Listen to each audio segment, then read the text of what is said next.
Greetings, greetings, greetings. Jumbo Mambo Familia Uncle. Or Mambo Jumbo. Mambo Jumbo Familia Uncle. Mimi ni Eli.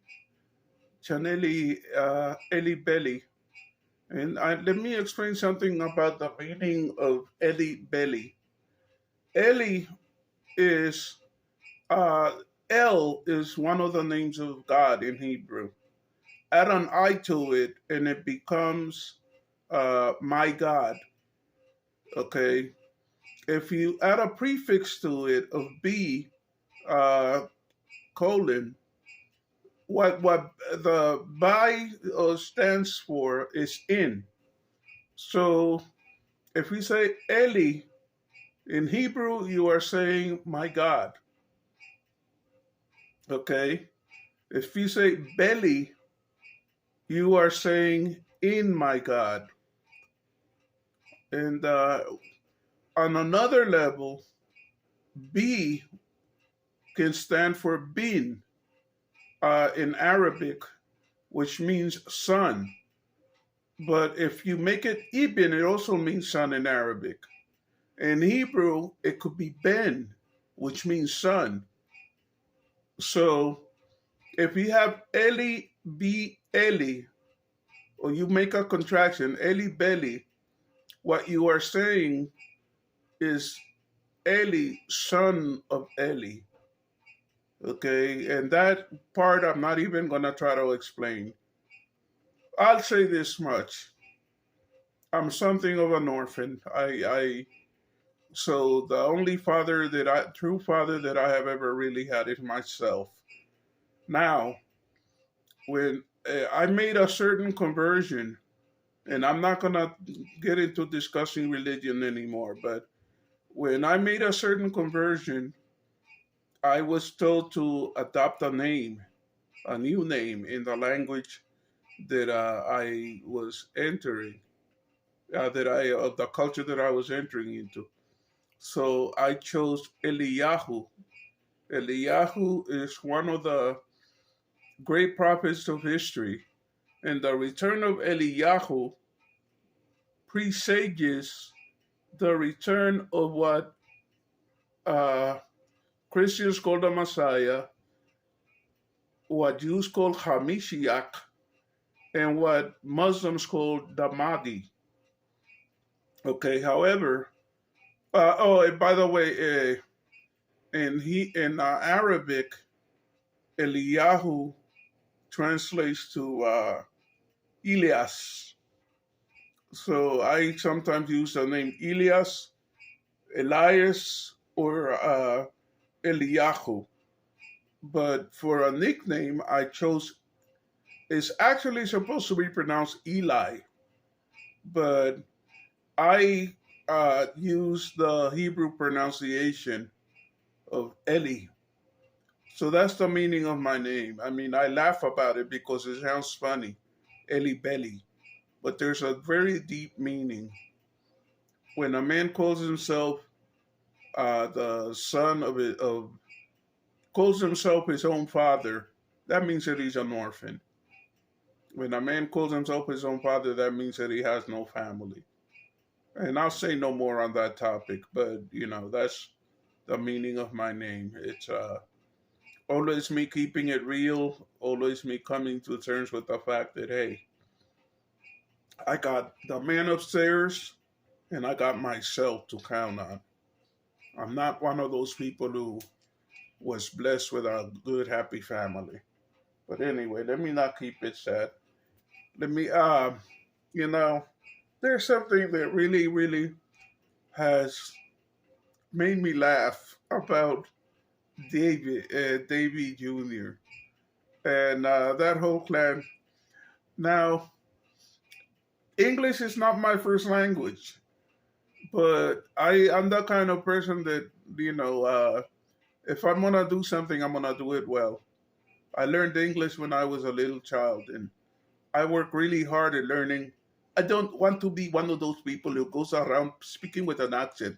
I do have an accent, but that's because if you learn a language after the age of 8, you will always have an accent. Very few people have the chameleon skill to discard any accent that they might have completely after the age of 8. But the what I was laughing about is this: in English, there is a word called jealousy, and a shorter version of it is jealous. Jealousy is the act of engaging in jealous behavior. Jealous is a noun. What?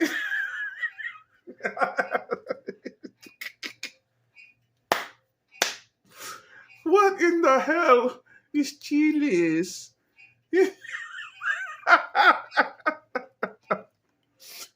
Davy, the chillies, the chillies of me, because oh my God, because the chillies, because I went to Nairobi and got a haircut and had them sew in dreadlocks, and I look like a big country bumpkin pretending to be from the city. Chilies, chilies. Eso es real. I have gone from glass to grace, and the chiles. Chili is a restaurant chain in America. I am unaware of a word called chiles, but I, I'm kind of having fun with it. Don't be jealous of me. The chilies, the chilies of everything in my life. The car is leaking a lot of oil and leaving stains on the ground, but there's still chilies. Chilies of me. Meow.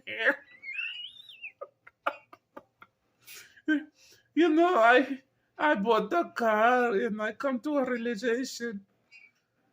Owning a car is one thing, but you have to put gas in it, and gas costs money. And my donors don't want to give me money for gas. They tell me pay your own gas. The chiles. Yeah, the chiles. I was watching a video earlier today. Apparently, and I'm talking about Marwa now, Mr. Mantua, the person who has chosen to host him, because Marwa is too much of a cheapskate and too much of a bum and too broke to go out and rent a hotel room. Mr. Mantua is slowly but surely losing patience with Marwa. It's like he was politely nudging him to buy water, took him to a market, and spoke about how even rich people that he know they drink tap water, that he buys water for his children. But apparently Marwa is hogging up the water, and I have had experience with guests that do that. They drink up your water and they think that they're God's gift to humanity, and they don't want to buy it back. But that was number one. Uh, Mr. Marwa is slowly breaking Mr. Mantua is slowly breaking Mara of his illusions.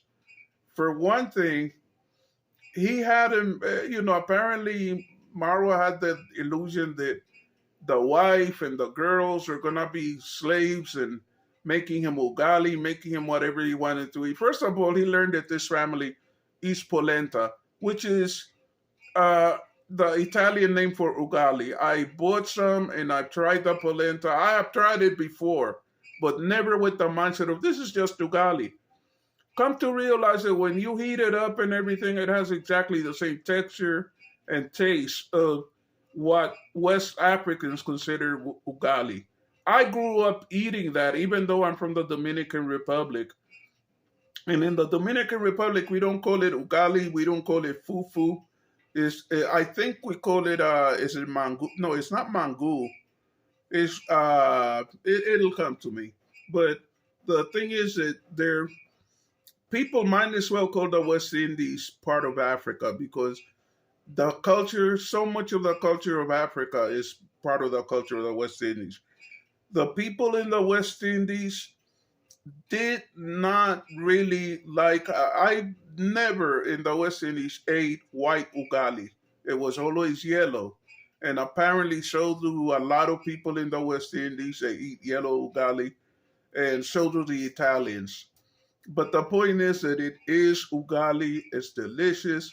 I have some raw kale, which I'm gonna steam, and I'm gonna eat some more of it tonight. Now that I'm thinking about it, but Mr. Mr. Mantua politely made it clear to our dear friend, the King of Nabohanset, the reigning emperor of Hispania, that if he wanted to eat some ugali, he was going to have to cook it himself.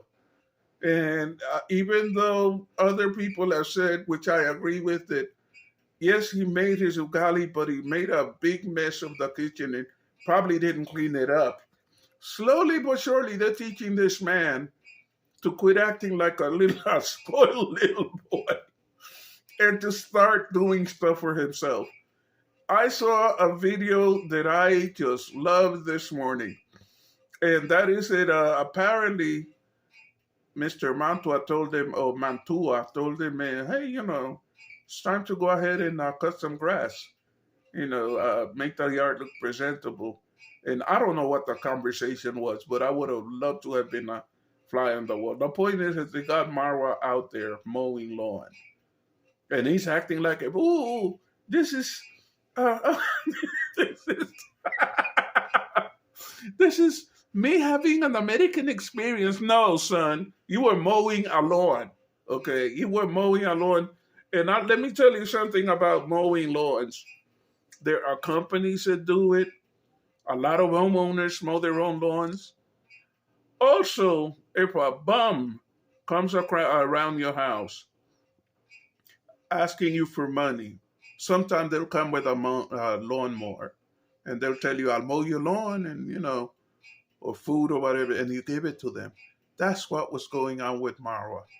Marwa was forced to mow a lawn, and he did it for a while. And, he has another way of speaking that sounds a lot like Davy.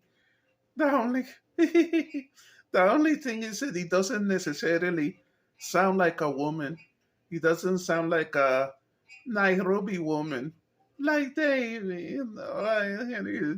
But Marwa sounds a little bit like a woman himself. After a while, he goes, "Mr. Mantua, I think I'm going to let you take over the job now."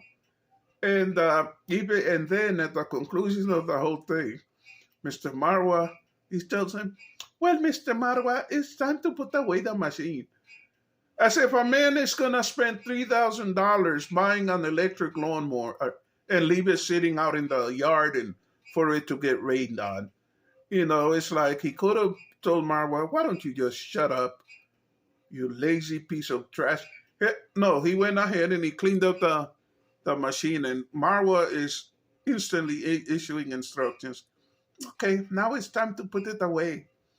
Would the world come to an end if Marwa quit offering suggestions and advice? And anyway, uh, there is a channel that I have been trying to say nice things about, and I have like a mental block. It's called Joint Hand Green Life Trees.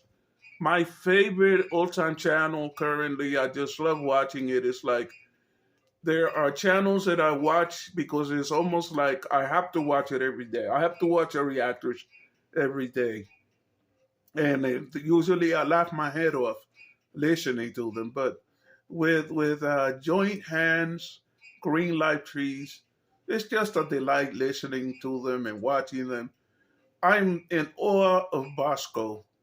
You know, he's this tall looking, dark skinned man, and, you know, his skin is very, very black, and he has this incredible voice. And, you know, there was a time when I used to get out in the sun a lot more that I would like to think that I looked that way. But, and on top of everything else, Bosco is really smart. Same thing with Pamela. I don't know what their relationship is. I'll just call them business partners.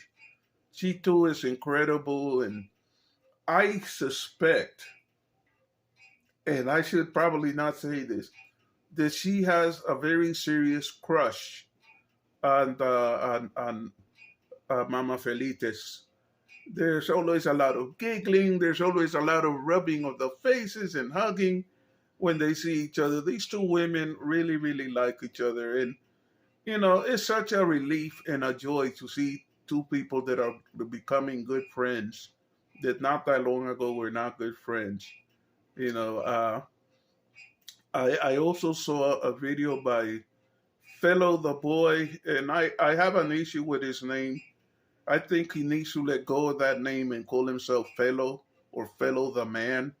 But what do I know? Fellow is doing pretty darn good for himself. I have nothing but love and respect for him and his channel. And you know, I wish that I could do stuff to help the channel. You know, the main reason that I wanted to mention joint hand green life trees is that my attitude is please tell a friend to tell a friend about that channel. That channel is excellent, and they're not asking anybody for anything, but I'm sure that they could use the help. You know, I see that channel as being the beginning of a beautiful movement in Kenya. You know, but having said all of that, folks, I'm getting away with I'm getting away from saying how many subscribers I currently have because I kind of think that that's somebody's playing games with me in that regard, and I'm just gonna let it go. You know, the inshallah, I will get more subscribers. Inshallah, no matter what, I'm gonna continue to enjoy what I'm doing. And I thank each and every one of you that subscribes. If you haven't subscribed, please do so. If you haven't liked this video, please like the video. It makes a lot of difference, you know. And comment, comment in a good way, comment in a bad way. I don't care. I just like the comments. I find them entertaining, you know. And please do whatever you can to help me to grow my channel. I really want to get to 1,000. I'm gonna put it out there. I want to get to 1,000 for certain reasons, you know, and I would appreciate it if you could subscribe to my channel. You know, I'm just really happy. You know, I'll tell you something. Every single year when the season for Pesach comes around and the season for Ramadan comes around, a lot of the time they overlap. I am so happy, you know, because all of the fasting that's involved with Pesach, you abstain from eating bread or any kind of thing that has yeast in it. But it does something to you. It calms you down. It makes you contemplate your life. It just makes you a lot happier. So, you know, I'm having I'm feeling very much at peace. I don't know what the future holds for me, but inshallah, you know, if I keep a happy spirit, if I keep a happy mind, subhanallah, good things are coming. Good things are coming. Good things are going to continue coming, you know. And I just thank each and every one of you that has subscribed. I thank each and every one of you that watches my videos, you know, and have a wonderful evening. May Allah keep you and your home safe. And I hope to see you again tomorrow. Bye bye.